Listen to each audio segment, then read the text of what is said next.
नमस्कार,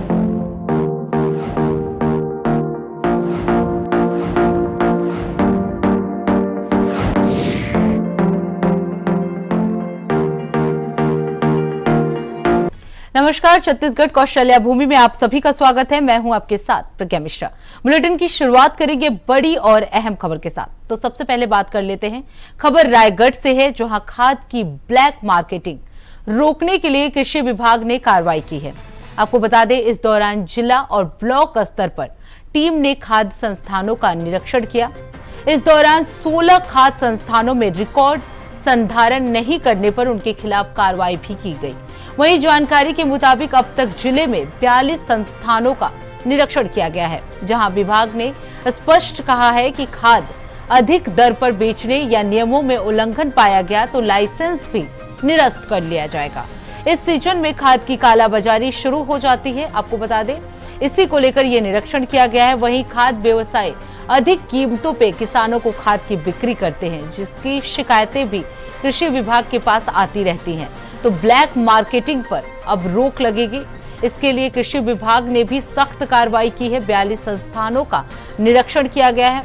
तो रायगढ़ का ये पूरा मामला है, जहां कृषि विभाग ने सख्त कार्रवाई की है। ब्लैक मार्केटिंग को लेकर ये कार्रवाई जो है वो की गई है, जिसमें 42 संस्थानों का निरीक्षण किया गया और इसमें जो भी दोषी पाए गए उनके खिलाफ एक्शन लेने के आदेश भी दिए गए।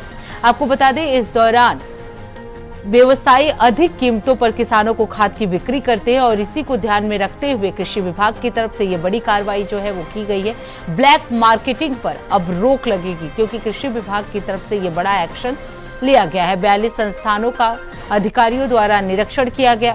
जो भी ब्लैक मार्केटिंग में इन्वॉल्व है उनके खिलाफ सख्त से सख्त कार्रवाई करने के आदेश भी दिए गए। तो आपको बता दें, ब्लैक मार्केटिंग पर अब रोक लगने वाली है, क्योंकि विभाग के अधिकारियों द्वारा निरीक्षण किया गया है। 14 संस्थानों पे ये निरीक्षण किया गया, छापेमारी की गई, जहां भी गलत तरीके से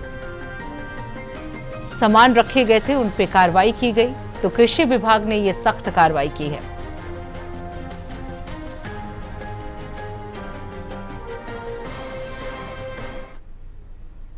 अब रुक करते हैं अगली खबर की। छत्तीसगढ़ में 2 दिन के ब्रेक के बाद एक बार फिर मॉनसून सक्रिय हो गया है।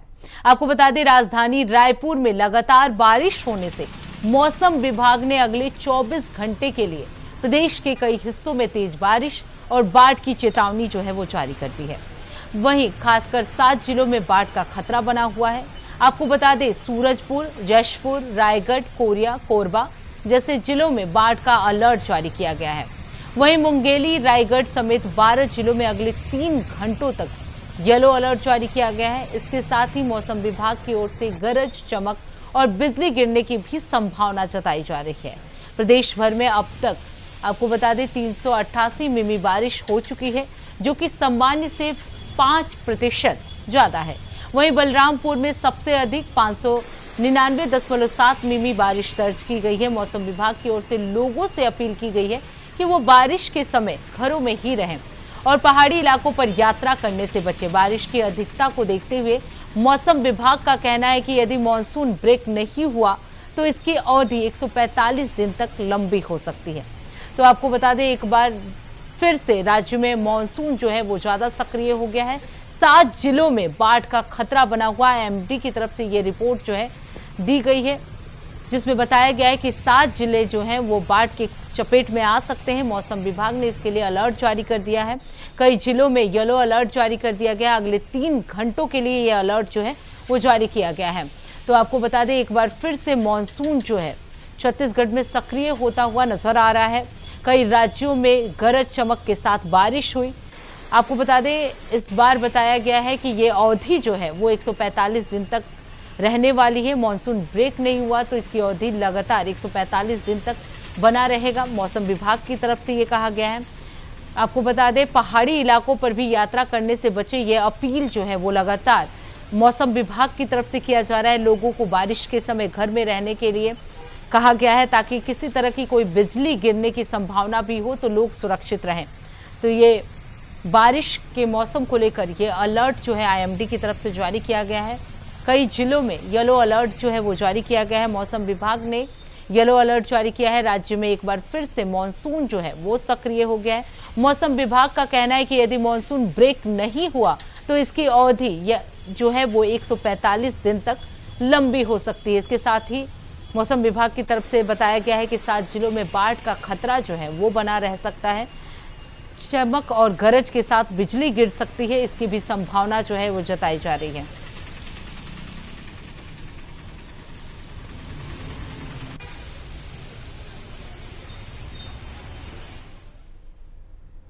अब रुक करते हैं अगली खबर की। खबर राजनांदगांव से है, जहां पुलिस को एक और सफलता मिली है। टीम बनाकर उड़ीसा के लिए रवाना हुई पुलिस ने वहां से 3 लोगों को नशीली दवाओं के साथ हिरासत में लिया है। पकड़े गए आरोपी नशीली दवाइयों को सप्लाई करने का काम करते थे। इस कड़ी में अब तक 5 लोगों की गिरफ्तारी हो चुकी है। नशीली दवाइयों के साथ उन्हें गिरफ्तार किया जा चुका है। आपको बता दें, नशीली दवाइयों के साथ 2 दिन पहले पकड़े गए 2 युवक को निशानदेही पर राजनांदगांव पुलिस ने उड़ीसा से 3 और युवक को इस मामले में हिरासत लिया, जिसके पास से 20 पत्ता नाइट्रो 10 नशीली दवाएं जो है वो जब्त की गई हैं। आपको बता दें, 13 जुलाई को 2 युवक गिरफ्तार हुए थे। उन्हीं से पूछताछ में उड़ीसा का लिंक जो है वो मिला। वहां से 3 युवकों को हिरासत में लिया गया। पुलिस ने बताया कि इस मामले में और भी गिरफ्तारी जो है वो हो सकती है, जिसके लिए टीम बनाकर छानबीन की जा रही है।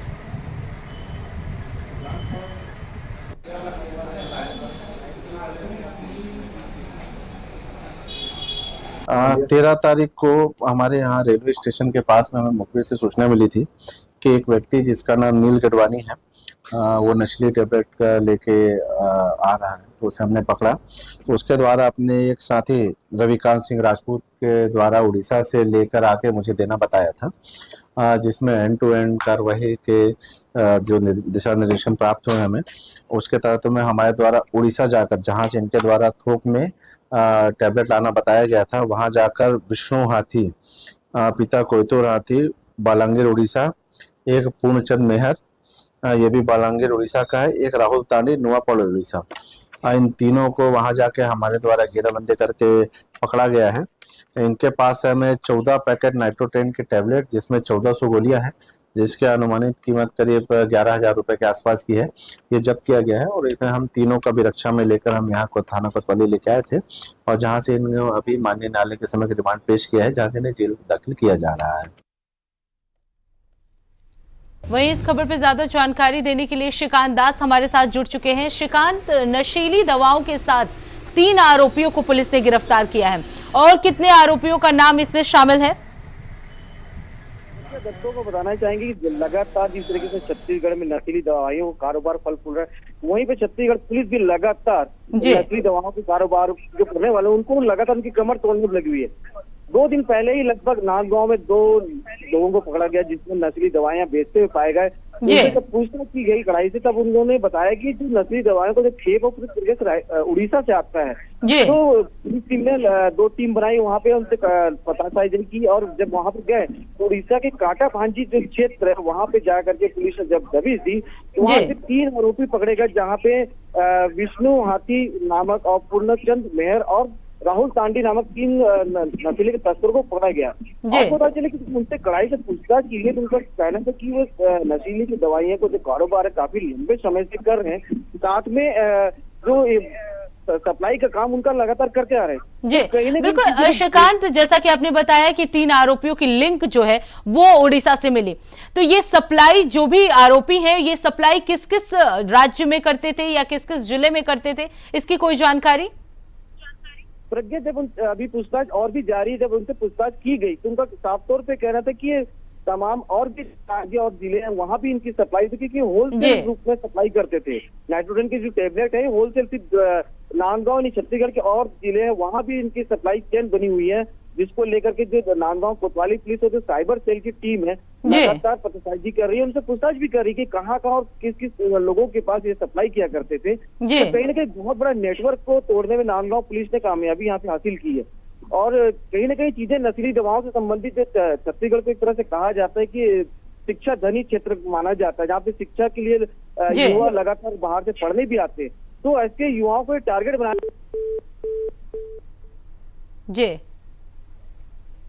जी बहुत बहुत धन्यवाद श्रीकांत, आपको इस खबर पर ज्यादा जानकारी देने के लिए। तो पुलिस के हाथ ये बड़ी सफलता जो है वो लगी हुई है। नशीली दवाओं के साथ 3 आरोपियों को गिरफ्तार किया गया है।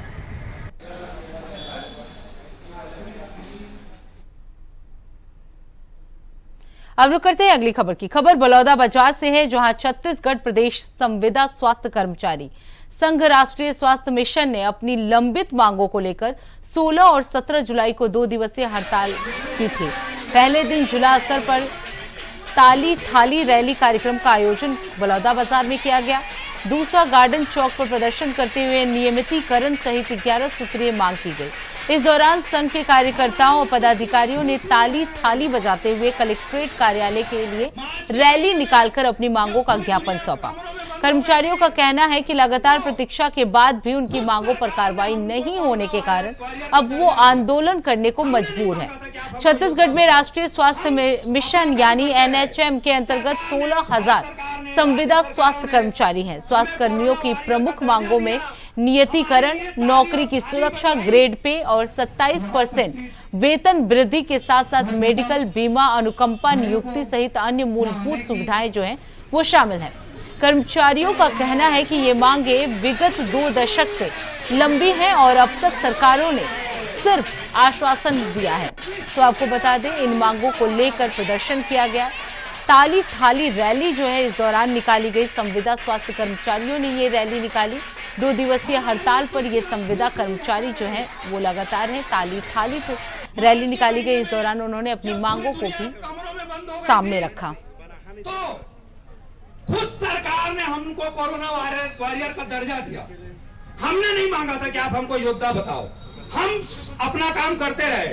सरकार ने, भारत सरकार ने, राज्य, हमारी 10 सूत्रीय मांगे हैं। सबसे जरूरी मांग हमारी नियमितीकरण की है। पिछले 20 से 22 सालों तक हम अभी तक नियमित नहीं हो पाए हैं। संविदा में ही हमको काम करना पड़ रहा है, इसलिए हम लोग आज प्रदर्शन कर रहे हैं।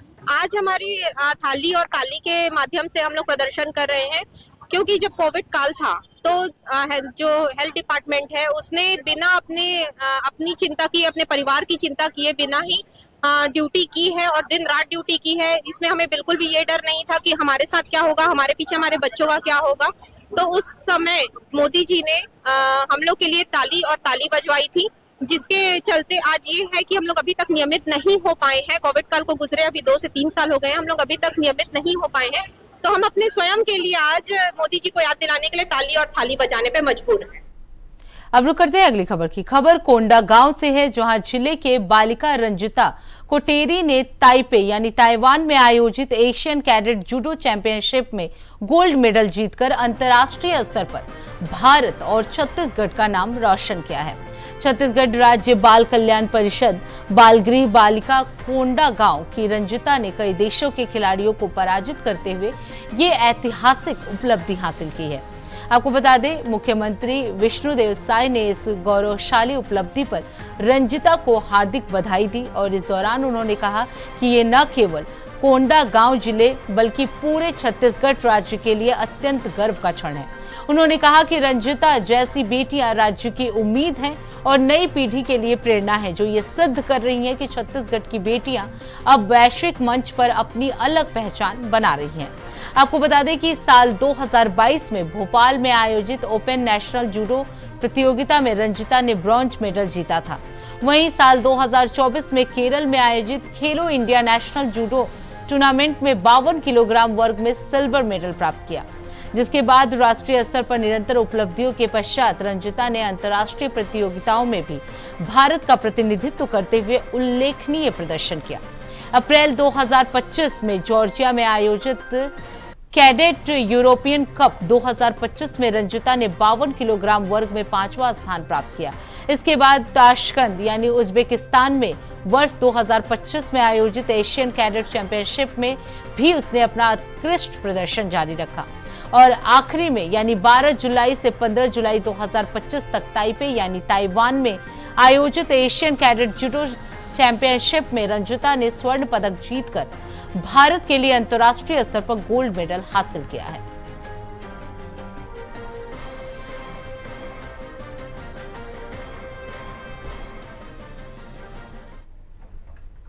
अब रुक करते हैं अगली खबर की। छत्तीसगढ़ कर्मचारी अधिकारी फेडरेशन ने विधानसभा चुनाव से पहले कर्मचारियों से किए गए मोदी की गारंटी वादों को लागू करने की मांग को लेकर बलौदाबाजार जिले सहित सभी ब्लॉक और जिला मुख्यालयों में रैली निकालकर मुख्यमंत्री के नाम ज्ञापन सौंपा है। फेडरेशन के सचिव मनोज कुमार दुबे ने बताया कि सरकार द्वारा डीए-डीआर, वेतन विसंगति दूर करने, नियमितीकरण और मानदेय वृद्धि जैसे वादों को अब तक पूरा नहीं किया गया है, जिससे कर्मचारियों में गहरा आक्रोश देखने को मिल रहा है। आपको बता दें, फेडरेशन ने चेतावनी दी है कि यदि 22 अगस्त तक मांगे पूरी नहीं हुई तो कर्मचारी सामूहिक अवकाश पर रहेंगे और राज्यव्यापी कलम बंद हड़ताल करेंगे, जिसकी अगली कड़ी अनिश्चितकालीन होगी। मोदी की गारंटी लागू करने की मांग को लेकर ये पूरा प्रदर्शन जो है वो देखने को मिल रहा है। मांग पर फेडरेशन का आंदोलन जो है वो तेज हो गया है। अब रुक करते हैं अगली खबर की। छत्तीसगढ़ विधानसभा परिसर में राज्यपाल रमेन डेका के मुख्य अतिथि आयोजित कार्यक्रम में उन्होंने वर्ष 2024 के उत्कृष्ट विधायकों श्रीमती भावना बोहरा और लखेश्वर बघेल को सम्मानित किया। वहीं उत्कृष्ट संसदीय रिपोर्टिंग के लिए डॉक्टर राकेश कुमार पांडे, योगेश मिश्रा और विश्व प्रकाश पुरेना को अलंकरण प्रदान किया गया। राज्यपाल ने अपने संबोधन में राजनीतिक प्रतिबद्धताओं से ऊपर उठकर लोकहित को प्राथमिकता देने की अपील की और विधायकों और पत्रकारों की भूमिका को लोकतंत्र की मजबूती में अहम बताया। आपको बता दें, समारोह की अध्यक्षता विधानसभा अध्यक्ष डॉक्टर रमन सिंह ने की, जबकि मुख्यमंत्री विष्णुदेव साय और नेता प्रतिपक्ष डॉक्टर चरण दास महंत विशिष्ट अतिथि के रूप में उपस्थित रहे। कार्यक्रम में 6वीं विधानसभा के लिए प्रबोधन पुस्तक का भी विमोचन किया गया। विधायकों को इस दौरान सम्मानित किया गया। विधानसभा परिसर में ये पूरा सम्मानित कार्यक्रम आयोजित किया गया था। वर्ष 2024 के उत्कृष्ट विधायकों को इसके लिए सम्मानित किया गया।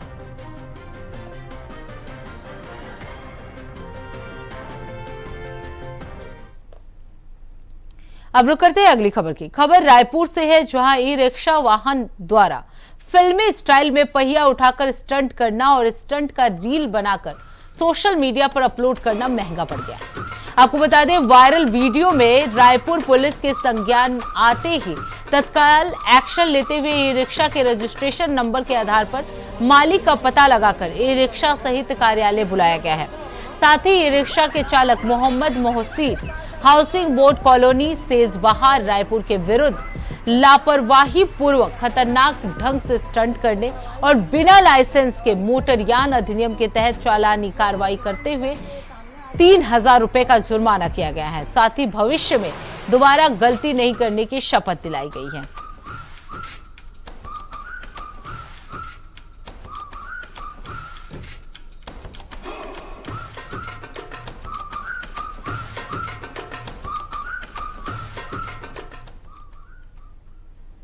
अब रुक करते हैं अगली खबर की। जांजगीर चांपा जिले में प्रयास सेवा संस्थान चांपा ने क्षेत्र में हो रही अवैध डस्ट और राखर डंपिंग को लेकर प्रशासन को ज्ञापन सौंपा है। संस्था के अनुसार 10 से 14 जुलाई 2025 के बीच किए गए सर्वे में यह सामने आया कि कई ग्रामीण क्षेत्रों में बिना शासकीय अनुमति के भारी मात्रा में डस्ट और राखर डंप की जा रही है। संस्था ने बताया कि डंपिंग के कारण 10 से 15 फीट गहरे गड्ढे बन चुके हैं, जो न सिर्फ स्थानीय लोगों के लिए खतरनाक है बल्कि पर्यावरण को भी गंभीर क्षति पहुंचा रहा है। सबसे चिंताजनक बात यह है कि गोवंश इन गड्ढों में गिरकर असमय मौत का शिकार हो रहे हैं, जिनसे कई को बचाकर रेस्क्यू भी किया गया। प्रयास सेवा संस्थान ने प्रशासन से तत्काल कार्रवाई करने की मांग की है और चेतावनी दी है कि यदि समय रहते कोई समाधान नहीं निकाला गया तो वो आंदोलन करने को मजबूर होंगे। मामला अब प्रशासनिक संज्ञान में है और कार्रवाई की मांग तेज हो गई है। प्रयास सेवा संस्थान का कल हम लोग को सूचना मिली कि 2 गाय टीवीएस एजेंसी कोरबा रोड के सामने दलदल में फंसी हुई है। हमारी टीम द्वारा वहां गया। सुबह 6 बजे से हमारी टीम वहां दोनों गाय को निकालने के लिए बहुत प्रयास किया गया एवं बहुत ही कठिन मकसद के बाद भी वो गाय नहीं निकल पा रही थी। जेसीबी आया, वो नहीं निकल पाई। ट्रैक्टर द्वारा खिंचाने पर भी गाय को बहुत चोटिल हो रही थी। पर उसके द्वारा भी नहीं निकालने पर हमारे पूरा गौ सेवक की टीम वहाँ खड़ी थी। करीबन सुबह से शाम हो गया और शाम करीबन 4 बजे उसको गाय को रेस्क्यू किया गया। दोनों गाय इतनी दलदल में फंसी हुई थी कि वहाँ पर उसको निकालने के लिए बहुत ही परिश्रम करना पड़ा और उसके द्वारा हम लोग चांपा थाना में आए हैं उनको सूचना देने के लिए कि जितना वहाँ पर डस्ट और राखड़ पटाया गया है अवैध प्लाट के रूप में, उनको उसमें सख्त कार्रवाई किया जाए। क्या जमीन मालिक के ऊपर कुछ होना चाहिए एक्शन? बिल्कुल जमीन मालिक के ऊपर एक्शन होना चाहिए। ऐसा घटना और भी हो चुका है और लगातार ऐसी घटनाएं बढ़ रही है, तो जितनी ज़मीन ऐसे डस्ट पट रहा है वहाँ पर कार्रवाई होनी चाहिए शासन द्वारा। अब रुक करते हैं अगली खबर की। जांजगीर चांपा डस्ट और राखड़ डंपिंग के खिलाफ मोर्चाबंदी प्रयास सेवा संस्थान ने आवाज उठाई है। उन्होंने साफ तौर पर कहा है कि समाधान नहीं हुआ तो बड़ा आंदोलन होगा। आपको बता दें, बलरामपुर जिले में नक्सल मोर्चे पर पुलिस को एक और बड़ी सफलता मिली है। पूर्व में नक्सल प्रभावित रहे पीपर ढाबा के पास जंगल से पुलिस ने भरमार बंदूक बरामद की है। ये हथियार पत्थरों के बीच छिपा कर रखा गया था। सामरी पाट थाना क्षेत्र में पुलिस ने बम निरोधक दस्ते यानी बीडीएस के साथ मिलकर सर्चिंग अभियान चलाया, जिसमें ये हथियार बरामद किए गए। फिलहाल पुलिस जो है वो मामले से जुड़े अपराधियों की तलाश में जुट गई है।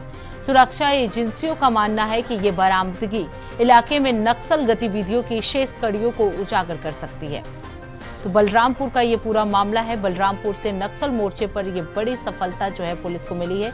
पीपर ढाबा के जंगल से भरमार बंदूक जो है वो बरामद किए गए हैं। पुलिस और बीडीएस टीम का सर्च अभियान अभी भी लगातार जारी है।